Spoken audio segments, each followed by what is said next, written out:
ऐसे मेरे ऑफिस के बॉस ने मौका का फ़ायदा उठाया, यही बताने वाली हूँ आपको इस वीडियो में। मेरा नाम सनीना है, मैं शादीशुदा हूँ, मेरी उम्र 24 साल है, मेरा रंग गोरा है। शादी से पहले मेरे कई दोस्त थे। पहले मैं पढ़ाई पूरी होने के बाद घर पर ही रहा करती थी, पर अब जॉब करने लगी हूँ। जॉब के लिए मुझे रोज़ सुबह कभी ऑटो से, कभी बस से सफ़र करना पड़ता था। कभी कभी मेरे पति भी मुझे ऑफिस से लाते और ले जाते थे। मैं जब भी ऑटो में बैठती थी तब कई बार मेरे पाँव बाजू वाले के साथ टच हो जाते थे, और बस मैं तो पूछूं ही मत। भरी बस की भीड़ में खड़े खड़े कितना घर्षण होता था, लेकिन मैं बस चुप रह जाती थी। शुरू में मुझे ये सब अजीब लगता था, पर अब मैं उस सब का आदी होने लगी हूँ। मैं गांव से हूँ, इसीलिए पहले मुझे यहाँ का माहौल समझ नहीं आता था, पर अब शहर में आने से यहाँ के हिसाब से रहने की ढेर सारी आदत हो गई है। ऑफिस में मेरे काफ़ी अच्छे दोस्त बन गए थे। मैं ऑफिस में साड़ी, ब्लाउज़ या फिर सलवार सूट पहनती हूँ। मेरे बॉस 40 साल के हैं, पर एकदम फिट हैं। वो शुरू से ही मुझे देखते रहते हैं। उनकी नज़र को मैं पहले दिन से ही समझ गई थी, पर मैंने ऐसा दिखाया जैसे मुझे कुछ पता नहीं है। मेरा ऑफिस टाइम सुबह 10 बजे से शाम 5 बजे तक है, पर शाम को कभी कभी बॉस मुझे 6 बजे तक काम करने के लिए कहते, 7 बजे तक रुके रहने को कह देते थे।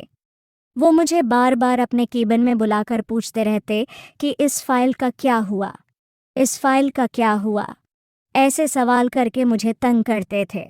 मैं ऑफिस में नई नई नहीं थी, जिस कारण मुझे ऑफिस का काम ज़्यादा नहीं आता था, इसलिए उनको मुझे डांटने का मौका मिल जाता था।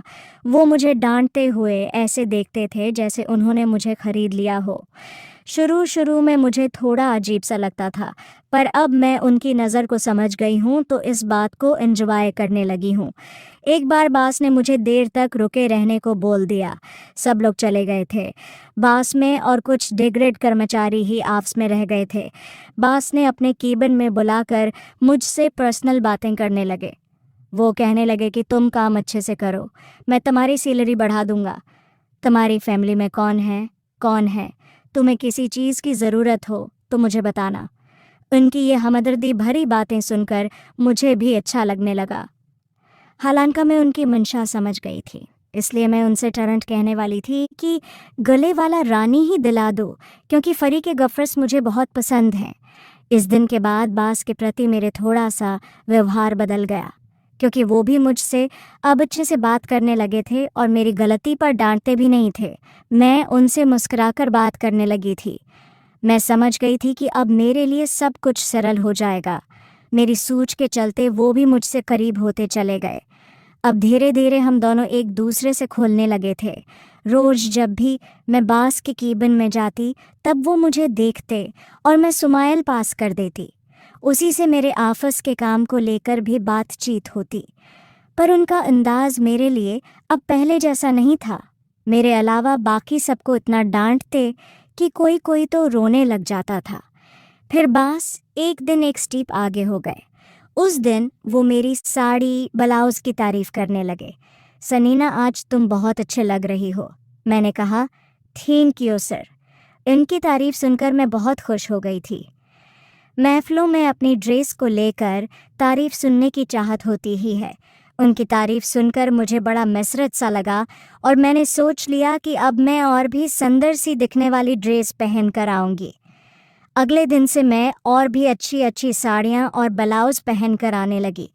एक दिन जब मैं बास के केबिन में गई, तब मैंने साड़ी की सेफ्टी पिन नहीं लगाई थी। बात करते करते मेरे साड़ी का पल्लू नीचे गिर गया, लेकिन मैं बात में इतना व्यस्त थी कि पल्लू उठाना ही भूल गई। पर 10 सेकंड के बाद मुझे समझ आया। फिर मैंने तुरंत अपना पल्लू ठीक किया और उन्होंने मेरी तरफ देखा और मुस्कुरा दिए। मैं फ़ौरन संभल गई ताकि मेरी उलझन जाहिर न हो। शाम के वक्त उन्होंने मुझे रोक लिया, क्योंकि एक कस्टमर के साथ उनकी मीटिंग थी जो काफ़ी देर तक जारी रही। मीटिंग ख़त्म होते ही शाम के 7:30 बज चुके थे और मैं उठकर जाने लगी तो उन्होंने कहा, अब काफ़ी देर हो गई है, मैं तुम्हें घर छोड़ देता हूँ। मैंने झिझकते हुए हाँ कह दी और हम दोनों गाड़ी में बैठकर मेरे अपार्टमेंट की तरफ रवाना हो गए। जब हम अपार्टमेंट की पार्किंग में पहुंचे तो उन्होंने गाड़ी रोक दी और मैं बोली, सर आइए ना, नेहा घर पर है, आप दोनों काफ़ी पीते हैं। वो मुस्कुराकर बोले, नहीं, फिर कभी आऊँगा, अभी काफ़ी देर हो गई है। मैंने अपनाइत से असरार करते हुए कहा, नहीं सर, चलिए ना, वैसे भी मेरे शौहर आपसे मिलना चाहेंगे। उन्होंने कुछ लम्हे सोचा और फिर कहा, ओके, चलो फिर, तुम कह रही हो तो चलते हैं। हम लिफ्ट से ऊपर फ्लैट तक पहुंचे। दरवाज़ा बंद था। मैंने चाबी से खोला और उन्हें अंदर आने का कहा। मैंने उनसे कहा, सर आप बैठें, मैं अभी नेहा को बुलाती हूँ, वो किचन में होगी। फिर मैंने फ़ोन किया तो नेहा ने बताया कि वो होगी, बाहर गई हुई है और वापसी में देर होगी। ये सुनकर मैंने बास से कहा, सर नेहा घर पर नहीं है, वो बाहर गई है, आने में वक्त लगेगा, तब तक मैं आपके लिए काफ़ी बना देती हूँ। मेरे इस जमले पर उनके चेहरे पर हल्की सी मुस्कुराहट आ गई और मुझे उनकी नीयत समझ आ गई, लेकिन मुझे उनसे कोई खौफ महसूस नहीं हुआ। मैंने रसोई किचन का रुख किया ताकि काफ़ी बना सकूं, लेकिन जैसे ही मैं मड़ी तो वो मेरे पीछे खड़े थे।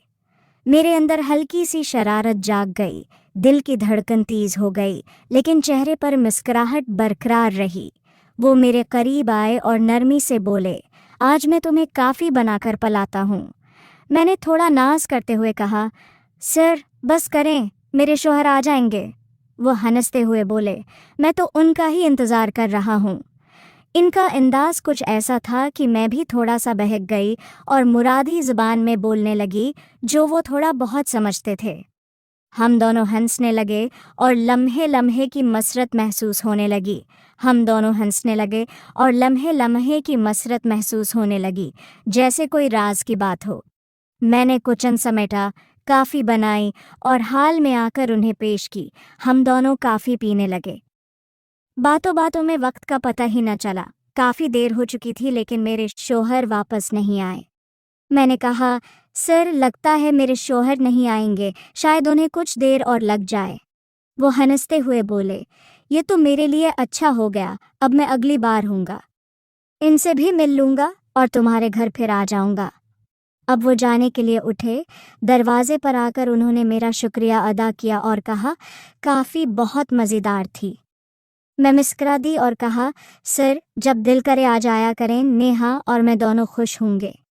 मेरा उनसे ताल्लुक़ दोस्ती के लिए नहीं था, न ही किसी ख़ास मकसद से, बस दिल किया और मैं खेल गई। इसके बाद वो मुझे ख़ास तोजह देने लगे। ऑफिस में सबको पता था, मगर मैंने कभी बदनामी की परवाह नहीं की। हम दफ्तर, घर और कभी कभार होटल में भी मिला करते। कभी वो मुझे अपनी गाड़ी में ले जाते, कभी मैं उनके साथ खुद जा बैठती। जब मुझे तरक्की मिली तो मुझे खुशी हुई, क्योंकि मैं जानती थी कि ये सब यूं ही नहीं मिला। दोस्तों, ये थी आज की कहानी एक आम सी लड़की की, जिसने हालात से हटकर कुछ नया किया। अगर आपको ये कहानी पसंद आई हो तो कमेंट करके ज़रूर बताएं। वीडियो को लाइक करें, शेयर करें और चैनल को सब्सक्राइब करना न भूलें।